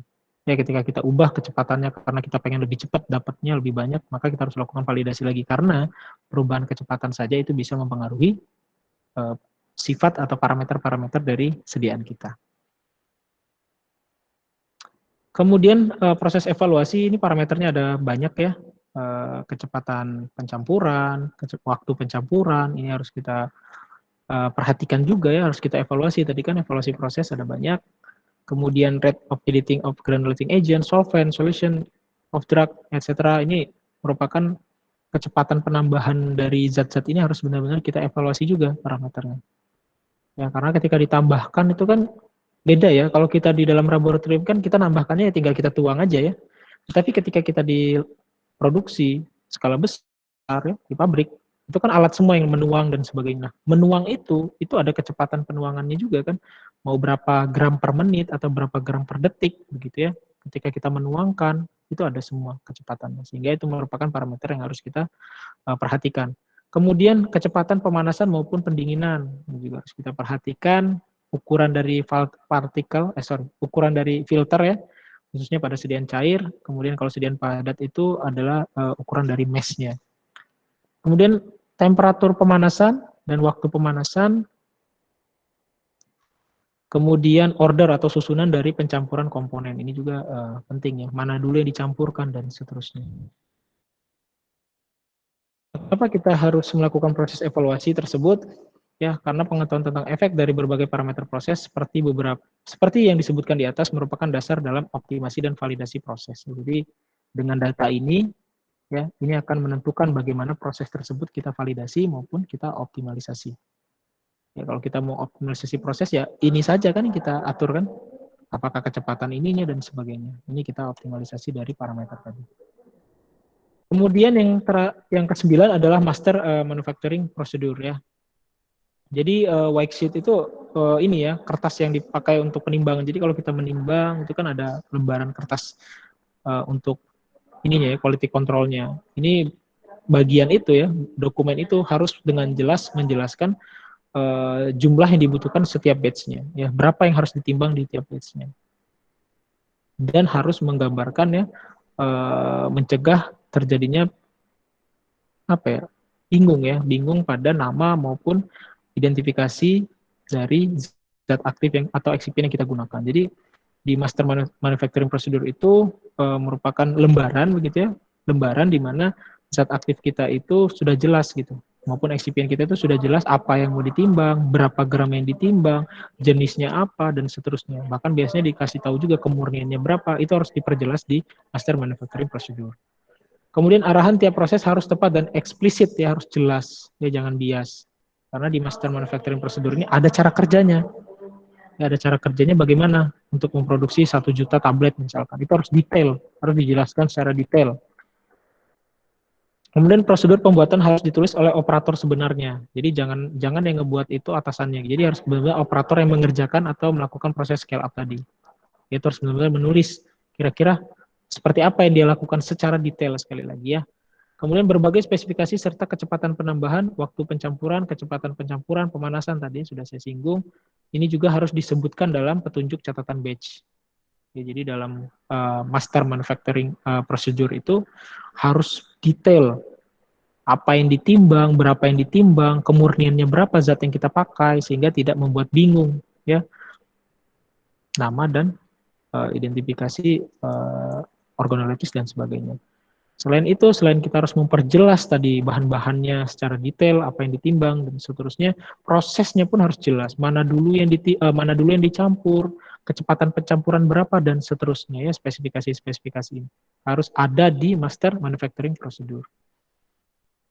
Kemudian yang terakhir adalah product stability dan keseragaman ya. Ini tujuan utama dari pilot plan adalah stabilitas fisik dan kimia dari produk.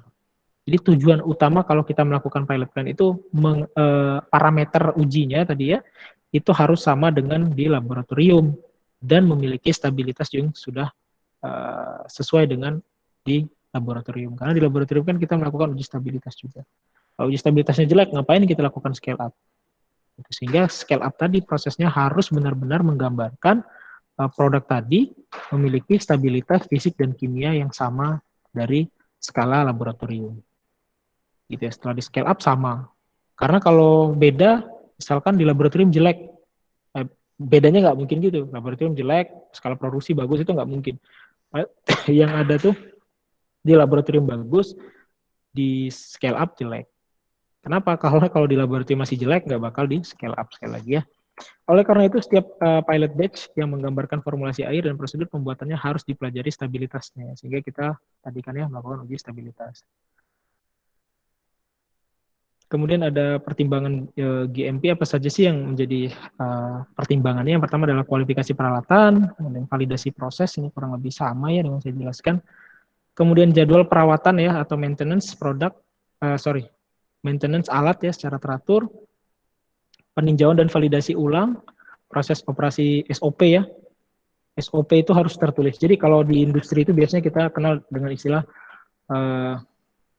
write what was done and do what was written. Jadi tulis apa yang sudah kamu lakukan dan lakukan apa yang tertulis. Itu kalau kita di industri seperti itu prinsipnya ya. Jadi apapun yang kalian lakukan itu tulis, dan apapun yang tertulis ya di SOP maksudnya itu harus kalian lakukan. Ya, do what is written. Jadi prinsipnya gitu ya, write what was done and do what is written. Jadi begitu prinsipnya.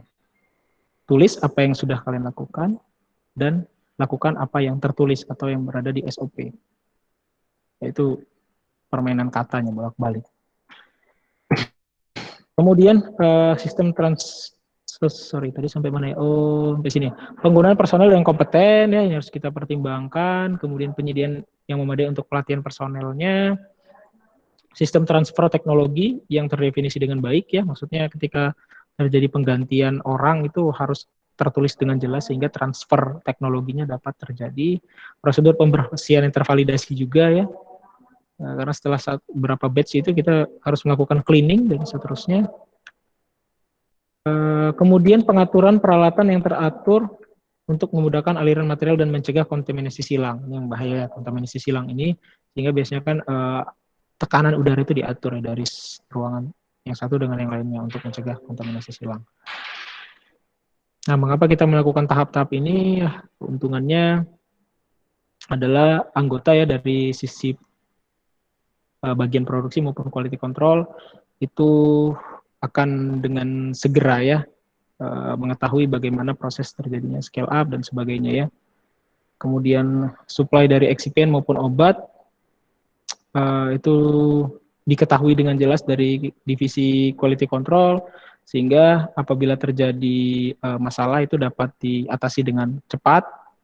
Kemudian akses ke departemen engineering itu harus tersedia ya untuk peralatan instalasi, maintenance dan repair ya. Keuntungannya yang kalau kita melakukan uji scale up tadi. Kerugiannya kalau kita menerapkan itu ya, frekuensi dari interaksi formulator dengan personil di manufaktur tadi akan menurun ya, karena ketika dia sudah produksi skala besar biasanya si formulator ini balik lagi ya ke R&D dan seterusnya. Nah, apa masalah yang akan ditemui itu akan dikembalikan gitu ya di personel pilot plan. Ya, kalau ada masalah apa-apa ya berarti salahnya di pilot katanya, kata bagian produksi. Kan ada bagian produksi kan beda sendiri. Gitu ya. Oke, saya akan menunjukkan suatu video. Ini yang saya ceritakan tadi ya, di sebuah kampus ada skala pilotnya. Jadi biar gambaran mungkin kalian jadi referensi mau lanjut nanti di sana mungkin kan.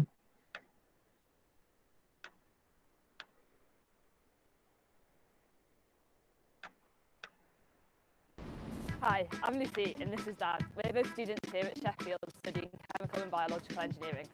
Welcome to the Diamond, the hub of engineering here at Sheffield. Come on in.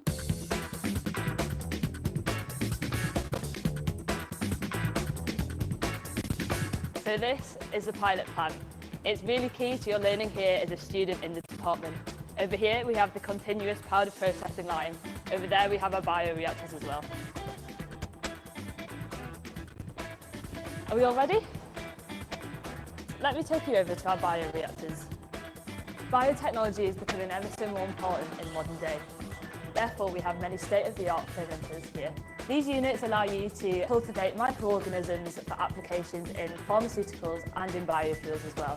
So now, I'm going to take you over to Dan. He's going to talk to you about the continuous powder processing line. So here we have the continuous powder processing line provided by GEA Pharma Systems. At the University of Sheffield, we're incredibly lucky to be the first university in the world to have this exact equipment.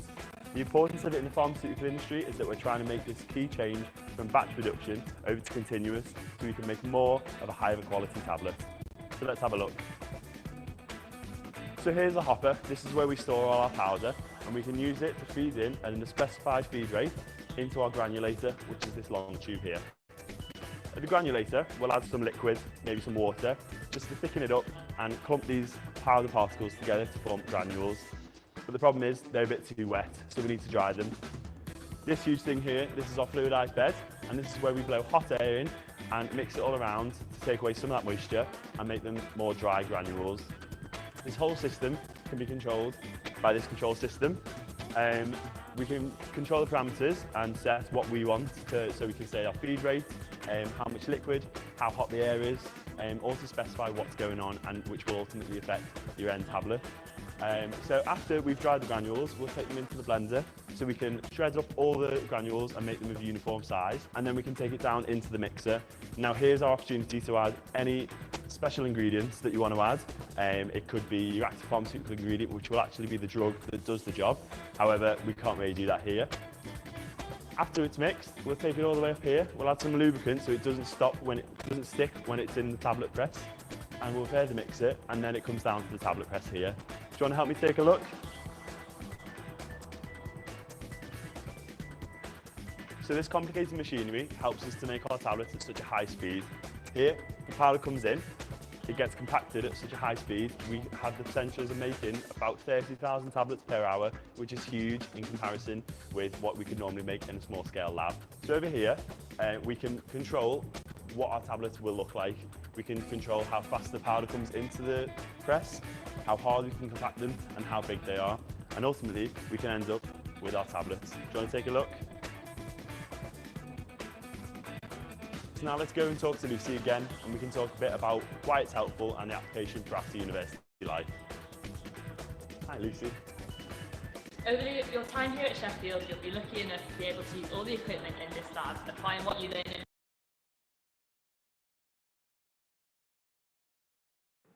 Oke ya, jadi itu ya di Sheffield University. Di sana ada ininya bahkan ya, ada skala pilot. Oke, sebelum saya akhiri, silakan jika ada yang bertanya. Pak. Ya, silakan. Saya mau tanya ya Pak. Untuk di industri farmasi sendiri kan pasti setiap orang yang kerja di situ latar belakangnya macam-macam ya Pak. Latar belakang pendidikan maksudnya. Nggak cuma farmasi aja gitu. Nah, kenapa sih Pak kenapa nggak kampus yang setiap kampus itu ada sih satu kampus yang saya tahu di Bali gitu. Dia ada kayak simulasi, bukan iya sih simulasi. Jadi dia itu interaksi sama jurusan lain. Jadi dia tuh dikasih satu masalah, terus nanti dia bagian ini tuh bagian ini, terus bagian farmasi terus ngapain, terus bagian industri dia ngapain. Itu kenapa nggak dibuat simulasi kayak gitu Pak? Ini cuman ngide aja sih, nggak ngide sih. Gimana ya Pak? Oke. Pak. Sebenarnya kalau interaksi seperti itu biasanya kita mengembangkan suatu produk ya. Nah, biasanya mahasiswa itu kalau memang kalian mau tidak diarahkan di kuliah, ya kalau di kuliah memang apalagi farmasi ini kesehatan, rumpun kesehatan itu tidak ada kampus merdeka ya. Kalau kesehatan itu setahu saya nggak ada kampus merdeka. Sehingga kalau kalian mau seperti itu sebenarnya kalian yang sebagai mahasiswa itu saja yang ketika kalian misalnya mau ikut PKM ya, pengembang program kreatif mahasiswa, saya lupa ya. Program kreatif mahasiswa misalkan. Kalian pengen dari berbagai prodi untuk membuat suatu produk, itu kan diberi keleluasaan. Nggak harus PKM itu satu prodi. Misalnya mau mengembangkan permen, ya, permen antioksidan gitu misalnya. Anak farmasi ada, kemudian anak teknologi pangan ada, nggak apa-apa. Nah itu sebenarnya yang diharapkan tuh dari kaliannya yang memunculkan itu. Makanya kalian tinggal buat saja kelompok-kelompok seperti itu. Jadi kalau dari dosennya sendiri itu nggak bisa. Kenapa? Karena memang terkendala di kurikulum kita, khususnya farmasi ya. Farmasi itu tidak kampus merdeka kecuali prodi lain. Sehingga kalau kalian mau seperti itu bisa kalian buat kelompok kecil gitu. Kalian kenal dengan berbagai teman yang memiliki kemampuan tertentu. Kalian ajak kolaborasi buat program kreativitas mahasiswa misalkan. Tapi nggak harus melalui hibah dikti ya. Kan ada hibah Kemendikbud kan ya. Hibah PKM, kalian bisa saja kalian ajukan proposal kalian ke industri-industri lain ya untuk membuat produk itu. Kemudian kalian ikutkan lomba-lomba, banyak itu kok mahasiswa yang seperti itu, kombinasi dari berbagai prodi, ikut lomba dan menang gitu lomba produk karena memang banyak yang bisa dikombinasikan. Misalkan kayak kita nih sama IT ya bisa saja buat aplikasi farmasi, aplikasi tertentu ya. Terus yang tadi saya contohkan, kalian dengan anak teknologi pangan bisa buat permen tertentu yang menarik ya. Jadi orang kan sekarang makan bahan-bahan alam itu, jamu-jamu itu kan sekarang lagi naik daun. Kalian buat dalam bentuk sediaan yang lebih mudah diterima seperti permen dan sebagainya. Ya itu kolaborasi. Jadi kalau dari kenapa kita nggak buat ya karena mau kapan, karena materi kalian yang dijejalkan ke kalian kan banyak sekali ya materinya. Terus dari segala aspek kalian harus bisa kuasai. Jadi lebih ke kreativitas mahasiswa itu sendiri. Ya, karena kalian kan dibuat di satu lingkup, kemudian kalian ada TPB sebelumnya, harapannya kalian punya banyak link di prodi lain. Gitu. Mungkin itu yang bisa saya jawab.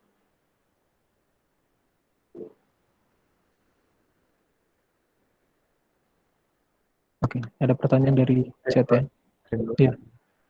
Dari Niwayan Fitri Sri Rahayu. Apa saja faktor yang menyebabkan sehingga produk hasil pilot plan tidak memenuhi syarat evaluasi? Dan jika tidak memenuhi syarat evaluasi, apakah harus diformulasi ulang dari skala laboratorium atau bisa diperbaiki pada skala pilot saja? Atau ada tindakan yang dapat dilakukan? Oke, jadi kalau dia tidak memenuhi syarat evaluasi, itu jelas dia tidak bisa dilanjutkan ya ke skala produksi. Misalkan kita buat tablet nih ya, kita buat tablet saja yang contohnya, kemudian disolusinya jelek ketika skala pilot. Ya, ketika skala pilot jelek. Itu salah satu faktor ya, syarat evaluasi yang harus terpenuhi. Syarat-syarat lain banyak ya, kandungan obat misalnya kadarnya misalnya minimal 90% ya, atau 95% bahkan ada beberapa. Ternyata kandungan kadar kita ada yang 80%, ada yang 65% di skala pilotnya. Maka itu otomatis tidak bisa diterima skala pilot itu dan tidak bisa dilanjutkan ke skala produksi. Nah solusinya, jika tidak memenuhi syarat evaluasi, apakah harus diformulasi ulang dari skala laboratorium? Jawabannya tidak. Kenapa tidak? Karena kalau kita pilot, pasti laboratorium sudah bagus. Ya kita nggak mungkin melakukan uji pilot kalau laboratoriumnya belum bagus ya. Nggak mungkin kita melakukan uji pilot plan tadi. Pilot plan itu sebelum laboratorium itu sudah sempurna dulu, gitu ya, satu itu. Jadi solusinya apa? Kita lakukan modifikasi tadi ya, ketika skala pilot bukan berarti itu udah saklek formulanya. Jadi bisa saja ketika skala pilot itu terjadi perubahan-perubahan. Ya, terjadi optimalisasi formula. Makanya ada master formulanya, beda lagi dengan master formula saat di laboratorium. Dari laboratorium dipakai untuk skala pilot, ya, tapi di skala pilot bukan berarti harus sama persis dengan skala laboratorium. Oke, dan bisa diperbaiki pada saat, ya, jadi bisa diperbaiki pada skala pilot saja ya, tidak perlu kita balik ke laboratorium lagi. Kalau balik ke laboratorium lagi kan jumlahnya beda lagi. Balik ke laboratorium jumlahnya lebih sedikit ya berhasil. Buktinya udah naik kan ke skala pilot. Gitu ya. Dan tindakan lain dapat dilakukan. Tindakan lain tuh mungkin seperti ini ya. Kalau di skala pilot ternyata tidak berhasil, tadi kita dilakukan optimalisasi lagi, proses maupun bahan bakunya mungkin dinaikkan, konsentrasi diturunkan dan sebagainya. Dan yang paling penting adalah kita kan kerjanya bareng engineer ya. Nah ini mungkin kita diskusikan ketika di laboratorium saya menggunakan alat ini kecepatan sekian. Kira-kira kalau saya mau memproduksi 1 ton atau saya mau memproduksi 100 kilo dengan alat yang seperti ini bentuknya, kalau engineer itu ngerti. Kalau kita pakai ultraturax misalkan ketika kita mencampurnya, kita buat emulsi, kita buat gel dan sebagainya pakai ultraturax, kemudian kita naik skalanya menjadi alat yang berbeda. Mereka akan mempertimbangkan, engineer itu ngerti, misalnya ukurannya sekian, ukuran baling-balingnya di skala produksi, skala laboratorium, ketika dia di scale up pakai ukuran baling-baling sebesar apa, maka kecepatannya harus berapa, volumenya berapa, mereka ngerti kalau engineer itu biasanya. Ya orang-orang teknik industri masalah scale up itu mereka paham, sehingga biasanya kita kolaps dengan mereka ya. Kolaborasi, melakukan collab dengan orang-orang engineer. Nah setelah itu kalian memiliki pengalaman nanti pada akhirnya, karena di kampus kan nggak belajar tentang skala pilot. Nah, waktu di sana kalian sudah banyak tukar ilmu, akhirnya kalian memiliki keahlian juga nanti di bidang scale up itu. Paling itu yang bisa saya jelaskan ya. Oke, ada lagi yang mau bertanya?